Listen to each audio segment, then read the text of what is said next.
यह कहानी है एक अकेली लड़की की जिसका नाम दीक्षा था।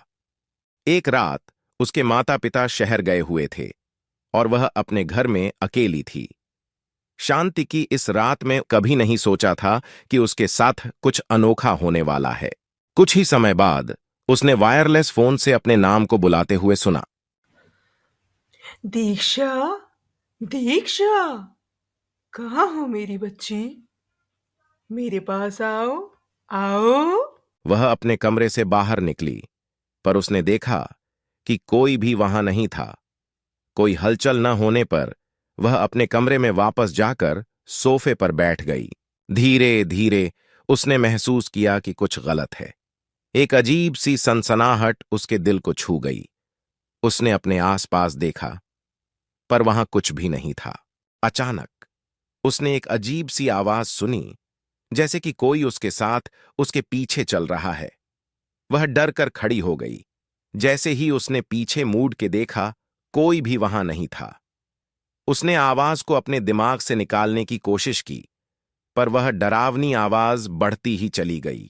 फिर उसने महसूस किया कि कोई उसके बालों को छू रहा है। उसका दिल गड़गड़ाने लगा और वह फिर से बैठ गई। पर अब उसने अपने आप को सुरक्षित महसूस नहीं किया।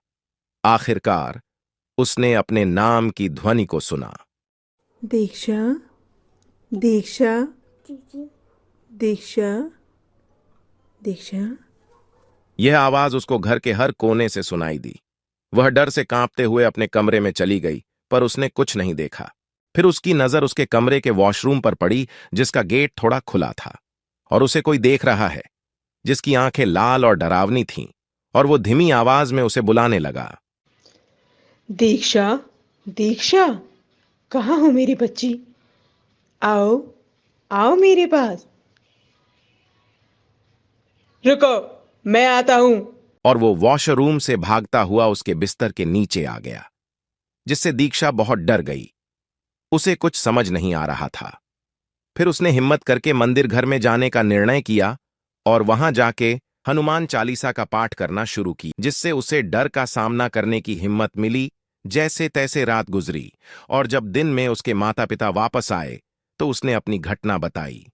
उन्होंने कहा कि शायद तुम अपने आप के डर का ही शिकार हो गई हो, या कुछ अकेले रहने का भी असर हो सकता है।